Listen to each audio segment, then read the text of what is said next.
In today's video, I am going to be breaking down how you can beat a 3-2 half-court trap. Now, I know that this seems to really stumble a lot of teams, but there's some very simple, easy strategies that you can implement that can actually get you some easy baskets as well. So let's get down and let's check this out. So first we have to understand what that 3-2 half-court trap is really trying to do to your team.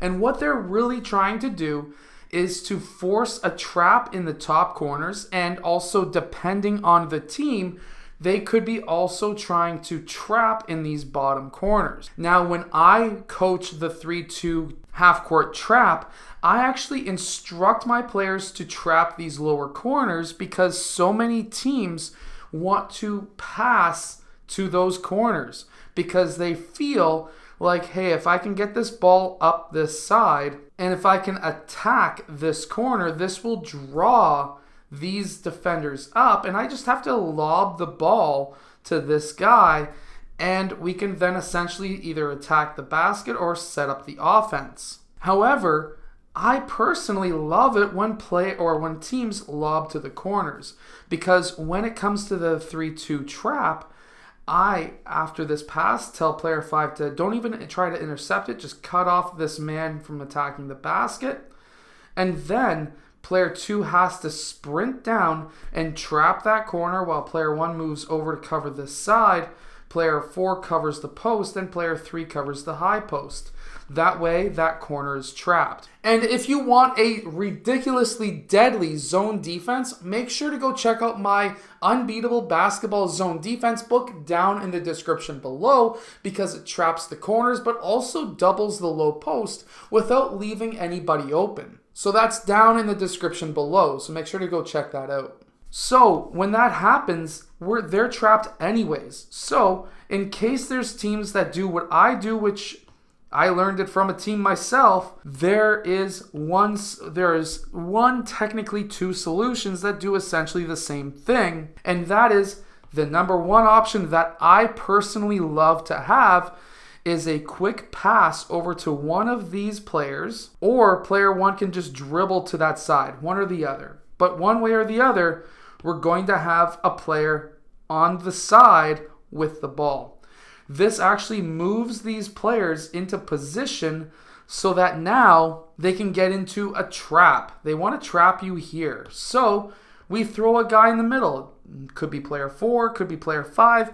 It goes by the actual specific player because I personally have faith in certain players over others in that position because of their size and strength.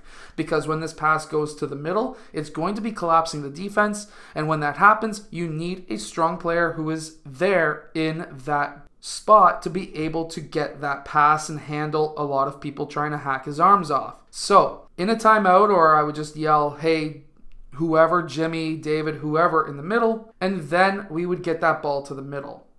The player who did not go to the middle, what's going to happen is because this ball got to the middle, this literally collapses the whole entire team because that's their whole entire zone is not allowing anything up the middle, which then leaves this player wide open to be able to get that pass from there to here for a layup. Literally works almost every single time.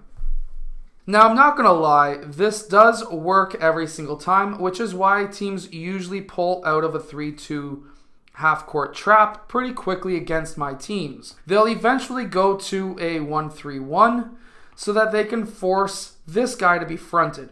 In which case, we would just then run a screen up top. Player 1 would come off of that screen. This would pull this player over.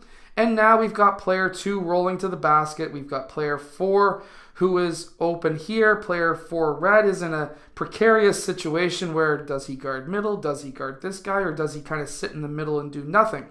And of course, if we were to feed player 2, we could have him go one-on-one or set up the offense. Or we can have him pass to player 4, who that player could be cutting baseline at that point. This could be an easy layup. Either way, we have beat their half-court trap, and it usually ends with either a missed layup or a made layup. However, this same strategy actually works against a 3-2 as well. However, instead of one of these post players getting that screen or setting that screen, we're going to have both of them go towards the corners. If we call screen, player 2 sets that screen, player 1 uses that screen. Player 2 then rolls towards the middle. We get that pass to player 2, who then tries to split players 5 and 4. At this time, he can either pull back out and set up the offense.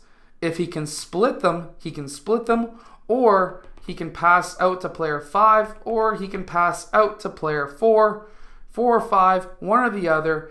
If he passes out, either they take the shot, they set up the offense, whatever it is, they either set up the offense, or they could also cut baseline, which then again is a simple pass and layup by player 4 in this case, or player 5 if player 5 decides to cut baseline as well. As you can see, this zone is really not that hard to beat as long as you pass. Any trap or pressure defense that another team is running against you, if you try to dribble drive against it, you are going to fail every single time.